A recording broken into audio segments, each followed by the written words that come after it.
Hello अस्सलाम वालेकुम दोस्तों, welcome back to my YouTube channel. आज की इस वीडियो में हम लोग सीखेंगे पोर्टफोलियो मैनेजमेंट और मनी मैनेजमेंट के बारे में। जैसा कि क्रिप्टो ट्रेडिंग के लेक्चर 2 में हमने सीखा है कि टाइप्स ऑफ मार्केट्स क्या होती हैं, टाइप्स ऑफ मार्केट क्या होती है, डॉलर कॉस्ट एवरेजिंग क्या होती है और हम उसे कैसे करते हैं। नाउ ये अभी हमारे लेक्चर 2 का पार्ट 2 है, जिसमें हम पोर्टफोलियो मैनेजमेंट और मनी मैनेजमेंट के बारे में सीखेंगे। तो चलिए इस वीडियो को शुरू करते हैं।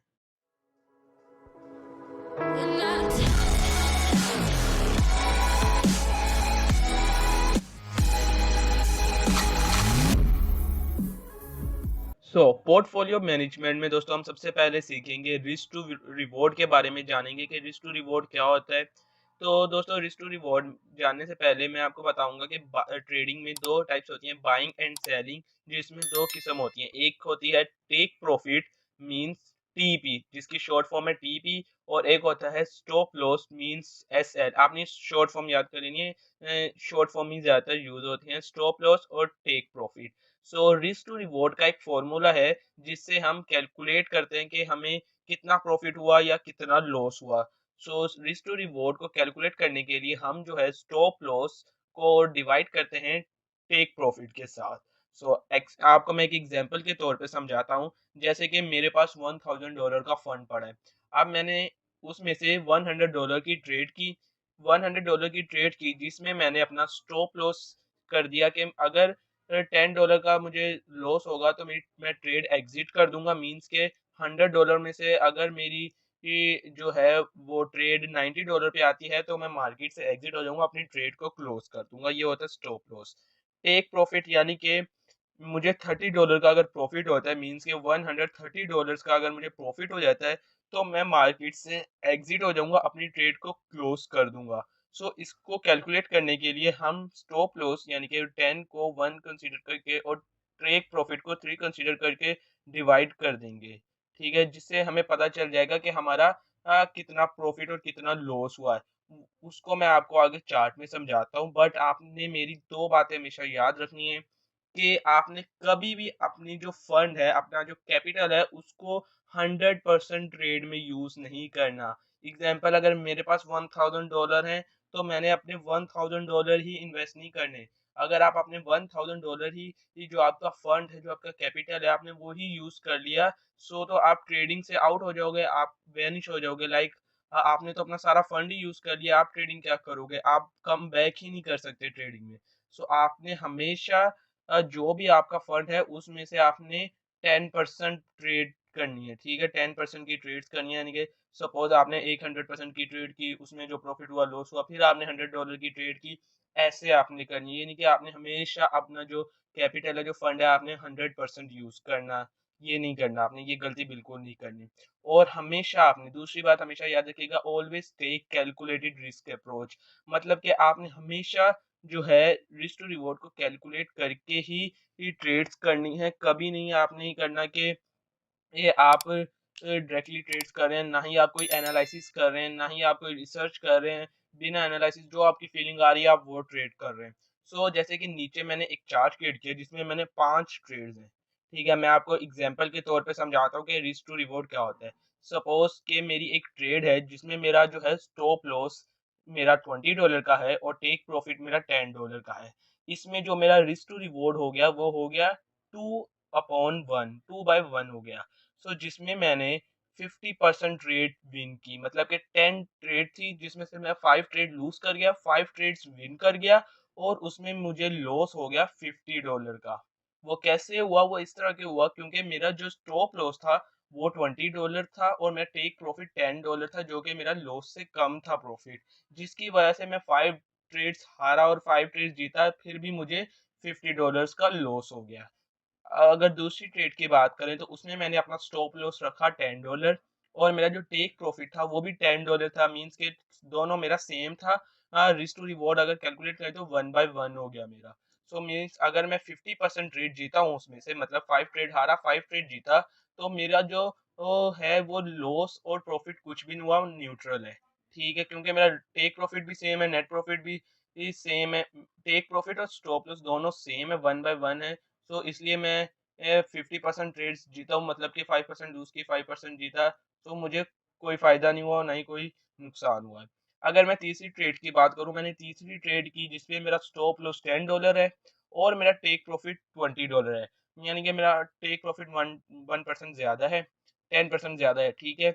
और इसमें मैंने अपनी 50% ट्रेड विन की, 5 लूज़ की, 5 विन की, जिसमें मुझे $50 का प्रॉफ़िट हुआ। वो कैसे हुआ? क्योंकि मेरा टेक प्रॉफ़िट ज़्यादा था स्टॉप लॉस से।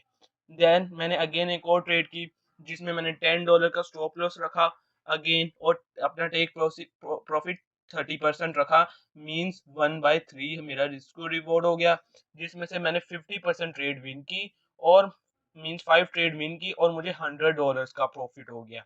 देन मैंने एक और ट्रेड की, जिसमें मैंने अपना टेक प्रॉफ़िट ज़्यादा कर लिया $40 और स्टॉप लॉस मेरा $10 ही था। बट इसमें ये हुआ कि मैं 25% ट्रेड्स विन की। मतलब कि 10 में से मैंने 7 ट्रेड्स हार गया और 3 ट्रेड्स जीत गया, जिसमें से मुझे $150 का फिर भी प्रॉफिट हुआ। क्यों हुआ? क्योंकि मेरा जो टेक प्रॉफिट था वो ज़्यादा था। मैंने ज़्यादा ट्रेड्स हारी, बट मैंने फिर भी प्रॉफिट किया। सो इसमें मैं आपको एक बात बता दूँ, आपका टेक प्रॉफिट जितना भी होगा ना, जितना आप ज़्यादा करेंगे 70-80%, तो आप उतना ही रिस्क में जाएँगे, उतनी ही आप ट्रेड्स हार भी सकते हैं। बट ये होता है कि आपका प्रॉफिट अच्छा हो जाता है। लेकिन ये बात हमेशा याद रखिएगा, जितना प्रॉफिट होगा उतना ही रिस्क हाई होगा। High profit, high risk. तो ये था हमारा risk to reward. I hope कि आपको समझ में आ गया होगा। अब हम अपने दूसरे टॉपिक की तरफ बढ़ते हैं, जो है पोर्टफोलियो मैनेजमेंट। सो पोर्टफोलियो मैनेजमेंट में हमारे 3 टाइप्स के अकाउंट्स होते हैं, जिनको हम मैनेज करते हैं, जिन पे हम ट्रेडिंग करते हैं, ठीक है? सबसे पहला हमारा अकाउंट होता है पोर्टफोलियो मैनेजमेंट में ट्रेडिंग अकाउंट। इनको ट्रेडिंग अकाउंट में हम हमेशा 3 टाइप्स की ही ट्रेड करेंगे, हम इससे ज़्यादा ट्रेड्स नहीं करेंगे। एग्जांपल इंट्राडे, स्कैल्पिंग और स्विंग। हम इसे डिसिप्लिन के साथ लेके चलेंगे। ट्रेडिंग अकाउंट में आपने सिर्फ इंट्राडे, स्कैल्पिंग और स्विंग ट्रेडिंग करनी है, और कोई ट्रेडिंग नहीं करनी। मीन्स कि अगर आप लॉन्ग टर्म की ट्रेडिंग करना चाहें या फुल रिस्क वाली ट्रेडिंग करना चाहें, वो आपने बिल्कुल नहीं करनी। आपने अपने ट्रेडिंग अकाउंट में हमेशा डिसिप्लिन रखना है, और आपने सपोज कि आपका $1000 का फंड है, तो उसमें से आपने अपना 30% जो है फंड वो ट्रेडिंग अकाउंट में रखना है। और ट्रेडिंग अकाउंट में आपने हमेशा डिसिप्लिन रखनी है। अगर आप डिसिप्लिन नहीं करते, तो आपका जो अकाउंट है फुल वैनिश हो जाएगा। आपकी जो अमाउंट है वो ज़ीरो भी हो सकती है। अगर आप दूसरी ट्रेड्स वगैरह भी करते हो, डिसिप्लिन नहीं रखते अपने ट्रेडिंग अकाउंट में, तो ट्रेडिंग अकाउंट में हमेशा आपने डिसिप्लिन रखना है। ये नहीं है कि आपने हर किस्म की ट्रेड उसमें कर रहे हैं। ये आपने बिल्कुल गलती नहीं करनी। आपने हमेशा कंप्लीट रिसर्च, एनालिसिस, कैलकुलेशन करके ही अपनी ट्रेड्स करनी है। ट्रेडिंग अकाउंट में डिसिप्लिन के साथ चलना है। देन हमारा दूसरा अकाउंट आता है विश अकाउंट, जिसमें हम full risk and high trades करते हैं। मीन्स के इसमें हमारा जो वो फंड है वो 10% है, और आप 10% ही फंड यूज कर लें। मीन्स के आपकी जो फीलिंग आ रही है, ठीक है, कि मेरा दिल कर रहा है कि मैं ये कॉइन बाय कर लूं, मे बी ये आगे चल के बहुत ऊपर जाए, ऐसी दिल से फीलिंग आती है, वो आपने विश अकाउंट में करनी है, ठीक है? वो आपने ट्रेडिंग अकाउंट में या इन्वेस्टमेंट अकाउंट में बिल्कुल नहीं करनी। देन हमारा तीसरा अकाउंट आता है, वो होता है इन्वेस्टमेंट अकाउंट, जिसमें हम लॉन्ग टर्म की ट्रेड्स करेंगे। यानी कि हम अगर कोई भी कॉइन, जैसे कि आपको लग रहा है कि इथेरियम अभी लो पे है, मैं इसे लो पे बाय कर लूंगा, और अगर साल या 2 साल बाद वो हाई जाता है, तो मैं उसे हाई पे सेल कर दूंगा। हमेशा आपने इन्वेस्टमेंट अकाउंट में बॉटम पे बाय करना है, और हाई पे सेल करना है। और इसमें आपका जो फंड होगा वो 60% होगा, यानी कि 100% में से आपका 30% ट्रेडिंग अकाउंट में, 10% विश अकाउंट में, और 60% आपका इन्वेस्टमेंट अकाउंट में फंड होगा। सो इसके बारे में आपको आगे चल के समझाता हूँ कि किस तरह से आपने मैनेज करना है इनको। सो ये हमारे 3 टाइप के अकाउंट होते हैं। सो जैसे कि ट्रेडर अकाउंट है। ट्रेडर अकाउंट में सपोज आपके पास $1000 का फंड पड़ा है। सो आपने उनको डिवाइड किस तरह से करना है, किस तरह से मैनेज करना है उसको। सो आपने 25% जो है वो कैश रखना है ट्रेडर अकाउंट का, यानी कि $250 आपने कैश रखना है। कैश हमेशा रखना है, ये आपका बैकअप होगा, ठीक है? और आपने 25% पंप एंड डंप में रखना, मीन्स 250 आपने पंप एंड डंप में रख दिया। मीन्स के पंप एंड डंप वो कॉइन्स होते हैं जो कि लाइक आज $10 पे हैं, कल वो $100 पे चले गए, अगेन वो कुछ दिनों बाद फिर वो नीचे आ जाते हैं, फिर ऊपर चले जाते हैं। इसे हम कहते हैं पंप एंड डंप्स कॉइन, ठीक है? देन हमने अपना 25% जो है वो हाई कैप कॉइन में, और 25% हमने मिड कैप कॉइन में रखना है। देन हमारा दूसरा अकाउंट आता है इन्वेस्टर अकाउंट, जिसमें हमारी जो फंड है वो सेम $1000 है। बट इसमें हमने 25% अपना कैश रखना है, कैश हमेशा रखना है, क्योंकि अगर आपके पास कैश नहीं होगा और आपका जो वो आपने सारा ही फंड यूज़ कर लिया, सो आप जो है मार्केट से वाइप आउट हो जाओगे, वैनिश हो जाओगे, लाइक आप फिर कम बैक नहीं कर पाओगे मार्केट में। तो इसलिए हमेशा कोई सा भी अकाउंट है उसमें से आपने 25% जितना भी आपका फंड है उसके हिसाब से आपने बैकअप रखना है, ताकि अगर आप लॉस करते हो अपनी ट्रेड सारी आपके अकाउंट में ज़ीरो हो जाता है, ताकि आप इस पैसे को यूज़ करके ट्रेडिंग दोबारा से शुरू कर सको, वापस मार्केट में आ सको। सो इन्वेस्टर में आपने 25% अपना कैश में रख लिया और 50% अपने हाई कैप कॉइन्स में यूज़ किया, मीन्स $500, और 25% आपने मिड कैप कॉइन्स में यूज़ किया। अब हमारा आता है तीसरा अकाउंट सपोज़ जैसे कि मैंने आपको बताया था विश अकाउंट में हम 10% रखते हैं। सो हमारा जो वो भी हमारा 10% होगा, मीन्स हम हमारा 10% फंड है $1000 का। सो हम उसमें कंप्लीट 100% $1000 ही ट्रेडिंग में यूज़ कर लेंगे। सो ये था हमारा पोर्टफोलियो मैनेजमेंट। अब मैं आपको बताऊँगा कि मनी मैनेजमेंट किस तरह से करनी है। हमने इन अकाउंट्स में पैसे ऐड कर दिए, अब उनको मैनेज किस तरह से करना है। सो सपोज़ आपके पास फंड है, कैपिटल आपका जो है कि मेरे पास 1 लाख रुपए हैं, ठीक है? आप 1 लाख रुपए में से जैसे कि मैं आपको बताया था कि ट्रेडिंग अकाउंट में आपने 30% रखना है, मीन्स 30,000 रुपए।